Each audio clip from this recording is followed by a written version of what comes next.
Okay, so what if you could build a $1 billion company, completely reshape a nation's economy, and do it all based on a plan that's been in the works for decades? Well, today, we're unpacking an absolutely incredible economic blueprint that connects artificial intelligence, a very unique trade deal, and a really powerful vision for Vietnam's future. Let's dive right in. At the very heart of this entire operation is this single, incredibly bold promise, a system that's designed to quadruple any investment that goes into it. But how? And get this, the timeline for that 4x return? Just 1 month.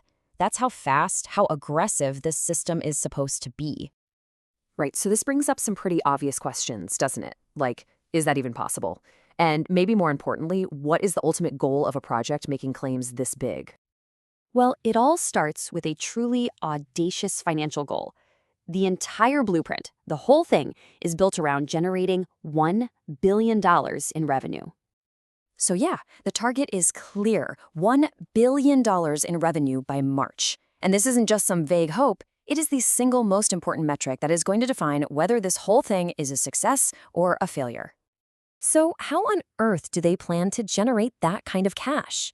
Well, the answer lies in a two-pronged approach. Think of it like two powerful and very different engines designed to create a massive flow of money. So on one side, you have this high-speed AI trading bot. It's built to be completely emotionless, and its only job is to hit that 4x growth target every single month. That's what it needs just to pay investors their 2% interest and keep the lights on. Then, on the other side, you've got a much slower, more strategic engine, a trade route between Vietnam and Japan. Now this is clever.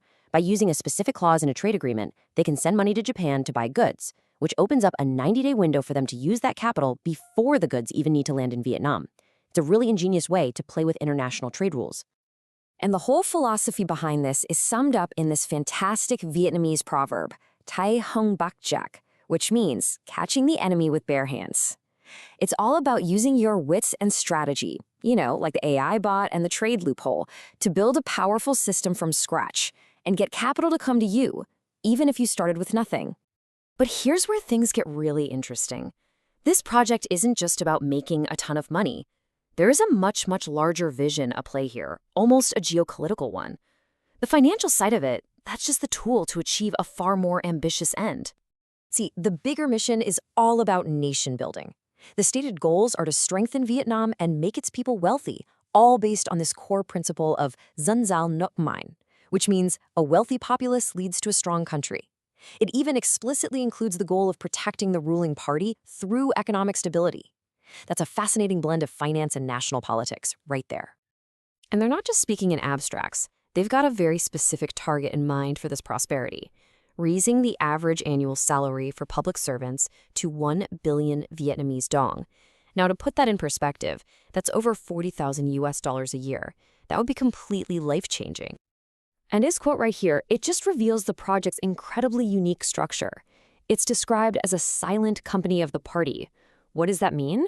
Well, key members are not actually official party members, but they have to be absolutely loyal.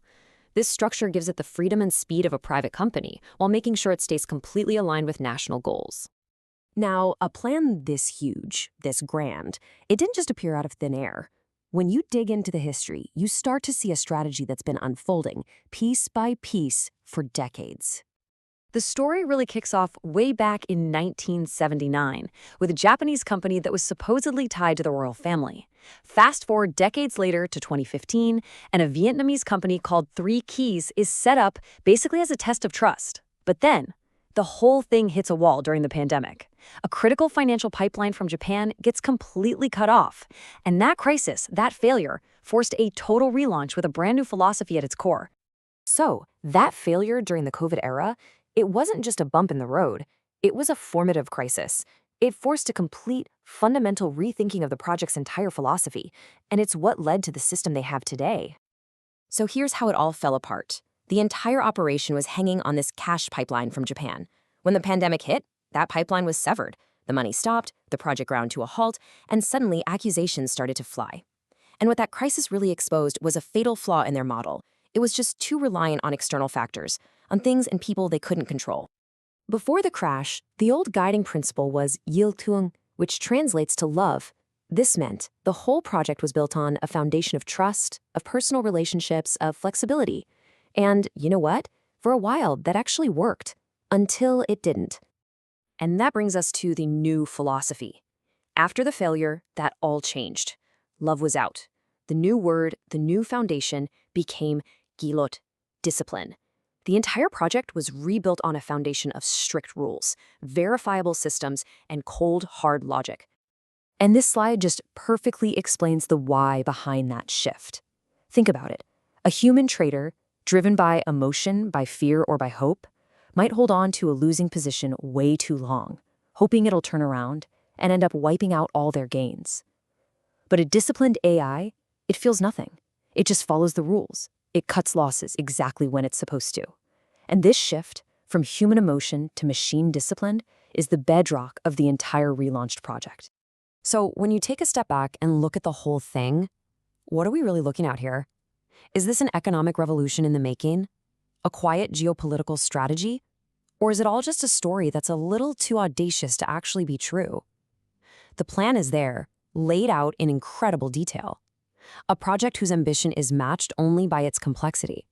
And the only real question left is, can they actually pull it off?